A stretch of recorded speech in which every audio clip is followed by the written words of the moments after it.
Hey, so you're probably wondering where I've been. Well, just to cut right to the point here, the Impala runs. It actually works. The build up, everything that happened, success. Let me show you here the initial like startup, crank up, whatever you want to call it here. Just bear with me here, and I'll show you what I mean. I'm curious what's going to happen with this gauge here. With the what? That gauge when I turn this just We'll see. to on. Okay, make sure it's back in park. Yeah, it is.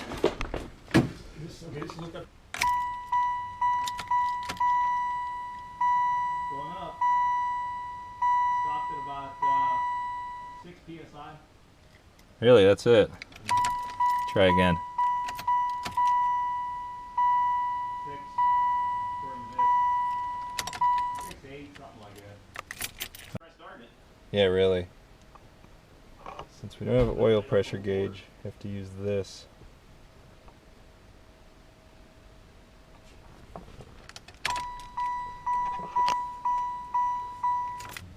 Well, we'll see what happens. So what are you gonna do? You gonna try jogging it? Well, you can try starting it. Yep. Alright, here we go. Huh? All the wires are hooked up. Neutral safety. It should start. It should be crank. Crank.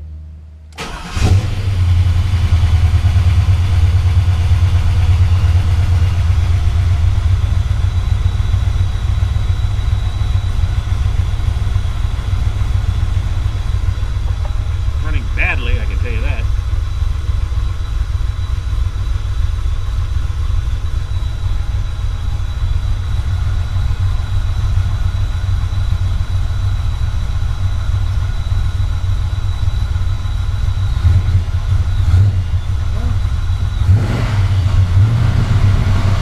Not real bad, but it's not running real bad. It's not.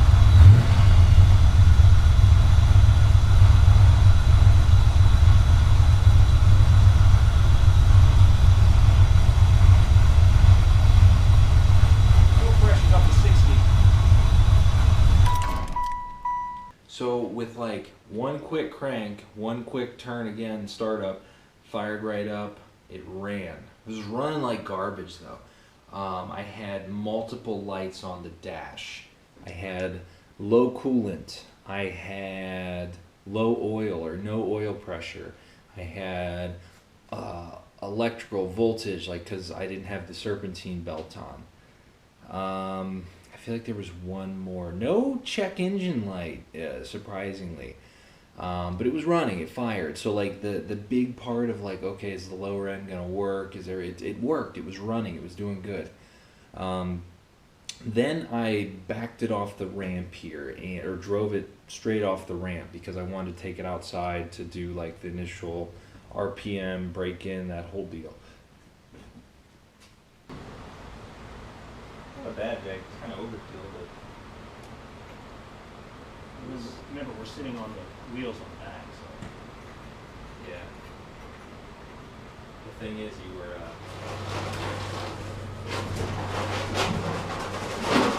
keep going. Put it. Stop. Okay. As far as I. So once I kind of drove it just like straight off, out to the driveway just to let it run. First off, it blows your mind when it's up on a ramp this high and then you finally get it down on the ground, like how you forget how low this car is. It's with those iBox springs, it's just like, whoa, it looks totally different. But anyways, when I got it down there, I realized absolutely no power steering, none whatsoever. Wouldn't steer. I'm like, oh, I gotta bleed the system. It's got air because I put new lines, new pump, new reservoir, everything was new, power steering. So I screwed with that for a while. Whatever. Basically, not having power steering prevented me from taking it down the street, even to around the block to see how it ran. Okay, so then from that point, I realized I can't really drive it because it's got 255s up front. It just wasn't even even with all my might, trying not to break anything, I couldn't even get it to turn while rolling very well. So then the next move was like, all right, I gotta put it back up the ramp. I couldn't even steer it to get it up the ramp. So we moved the ramp out of the way, put it into the garage, and that was pretty much it for the initial like startup. It wasn't. It was exciting because it worked, but at the same time, it was like, oh, I can't drive this thing. One thing I noticed though when I was doing it, the break in here, and I apologize, it's me talking and not much action, but when you're doing something like this, it's kind of like the last thing on my mind is like to document. I got as much as I could, but I noticed like a pretty substantial vibration, and it led me to going, okay, it's either the cam, something's not right as far as how it's running, or something is severely wrong. So it led me to calling the engine builder, and let me show you here what I found out. This ruined everything.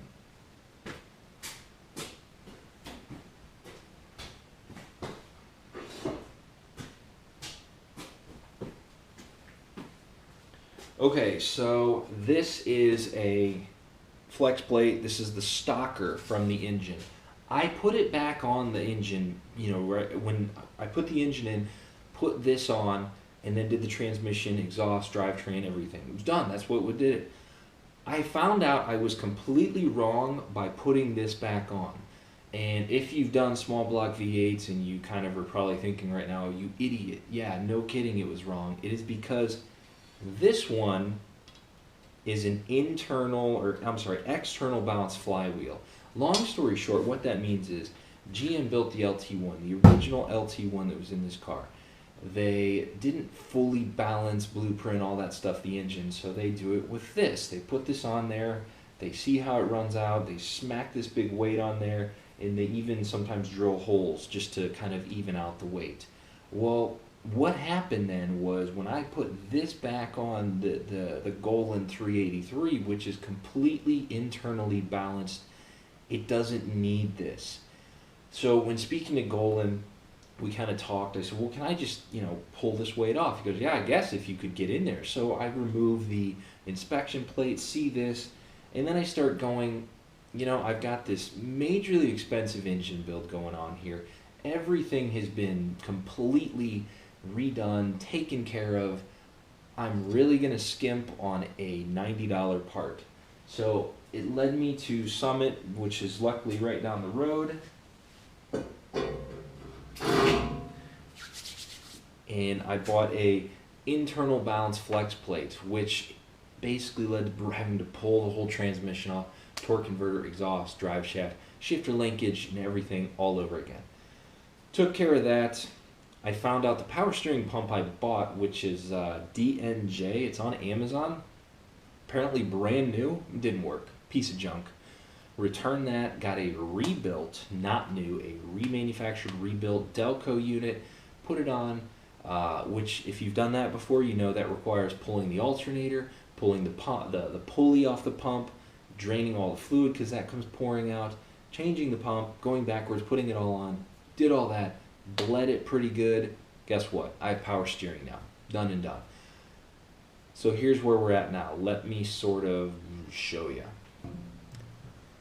Okay, so we are installed here. This is everything hooked up and done. Just to sort of walk you through it, without going back too much rehashing, the biggest thing I had to do was hook up every wire, the throttle linkage, the cold air intake. I was kind of nervous that the electric water pump wouldn't work, but it fired right up thanks to Gary's wiring kit. I have power steering, batteries in there, charging, working good because of Gary's wires on there. Electric fans are kicking on. OptiSpark, the MSD OptiSpark seems to be working okay. That is my fuel pressure gauge there. Kind of dialed that in a little bit. So yeah, everything's in there. No major issues with the cooling system. It's idling fine. It's not overheating. Everything like that is going good. The approved method for turning off your low coolant light is to hit this thing with a hammer, a rubber mallet, which I did a few times. Boom, took care of that. Oh, I forgot to tell you, I had an ABS light on too. Forgot one wire way over there. Hooked that up, ABS light was gone. Next issue was the oil pressure sensor light.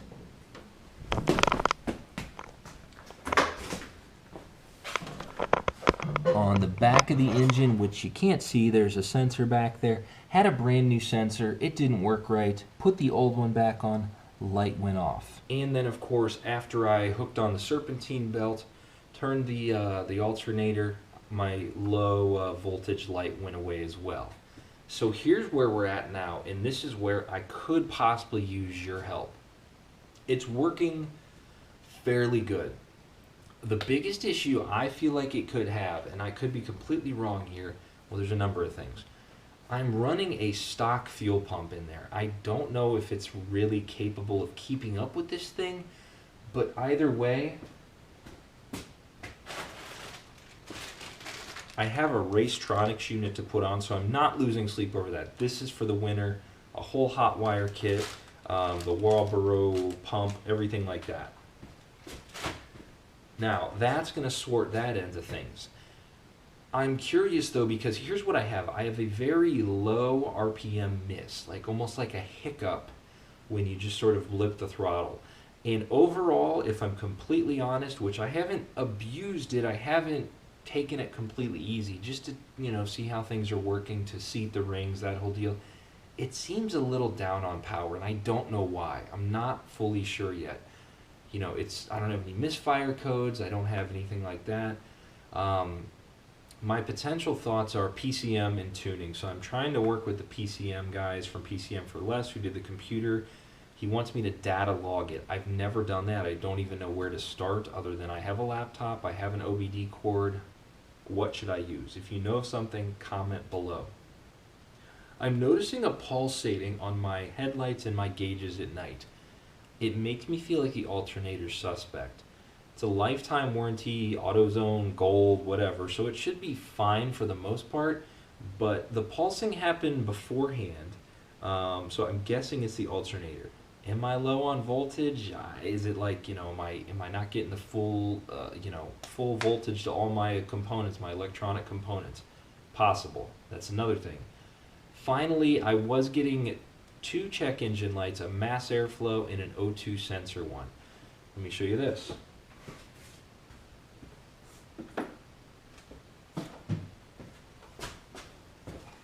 I had installed 2 Bosch brand new, this is it, O2 sensors.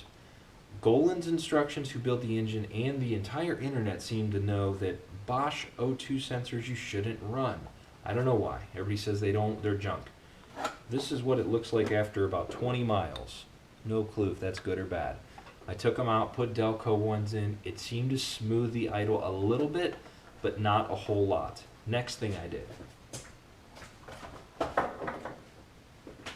Took off the Granatelli mass airflow sensor. Everybody says it's a waste of money. This has been on there since like 20,000 miles, so I don't know, it could be worn out. It might not be, you know, tunable for this application. Now I'm running the stock mass airflow sensor. I feel like I've eliminated check engine lights, but I haven't driven it that much because I think I have a small oil leak on the sensor on the back of the engine, then I have to sort that. So if you're keeping up with me here, what you can tell is this isn't exactly easy. This isn't exactly something where it's like, you know, it just worked perfectly. I have some issues still. It runs, it works fine, but I gotta figure out basically to dial it in. Now, I do want to do a dyno tune, but we're getting to that point where it's getting like the snow's gonna start coming in a month or two, and honestly, my wife's getting mad because her garage space has been taken for like 2 months, so I gotta kind of get to that point where it's gonna be put up for the winter, just to be like, you know, get the fuel pump done, figure out what the PCM's doing with the data logging, and I can tinker with that sort of stuff as it sits here. I won't be able to really drive it, but you know, at least it's running. I drove it before the winter. That it was the main goal. And one other thing I do have to do, we have an emissions check here. I have to take this down there and get it e-checked. And if you're laughing, I am too, because you're thinking a 383 with all this stuff, long tube headers. I do have cats on it, and I have no check engine lights, and that's what they check for. They plug in, they see if you have check engine lights, they check a few different things, and that's it. So hopefully I'll be good there. I can get that done before I put it away here. But that's where I'm at. You know, I'm going away for a little bit of a trip here, and I'm gonna film some in-car stuff. You know, my initial impressions are, like I said, it felt down on power. It runs good, it really does, but I was expecting more of a dramatic jump from 180,000 mile LT1 to this. I don't know if it's there yet. I feel like something is just off. Oh, and one other thing, at very low RPM, if I punch the throttle pretty hard, I'm getting a small backfire. So for you gurus of engine, what you think is wrong, any tips you can offer, I would appreciate. Is it a sensor? Is it something dumb like the tune that I just need to get worked out? I really don't know, but any leads would be helpful on this process of getting it dialed in. And I understand a dyno tune is going to be one of my best moves, but I'm not going to do that until I sort out the fuel pump, because I feel like what's the point of doing that and tuning for a weak stock fuel pump. So that's where I'm at. That's a lot of rambling, but I did want to tell you a couple things that are happening here in the garage that are kind of cool. I just got a huge shipment of stuff from Concentrated Magic, Jack Manufacturing hand cleaners. I'm going to have a big giveaway for subscribers, so if you're not a subscriber, be sure to subscribe so you know when that video comes out. Probably within the next couple weeks here, I'll get that contest going. The other thing is I'm working with thedetails.com, that's 2 S's at the end, to do a double DIN radio swap in the Impala. So that's coming this winter along with the fuel pump. Fuel pump's not a sponsored a story or anything like that, but I'll still kind of show you how that goes and everything, because I think it'll be interesting. So kind of in the meantime, I have to run this guy out of gas, or at least close to it, so I don't have to drop 20 plus gallons of high octane gas when I lower the tank. Thank you for watching. Thank you for sticking with me on this. It started, it runs. I can't start it now because my daughter's asleep right upstairs. It is pretty loud, but I'll get you some exhaust sounds, some in-cab sounds, some under the hood sounds, all that stuff very soon here, I promise. So see you next time.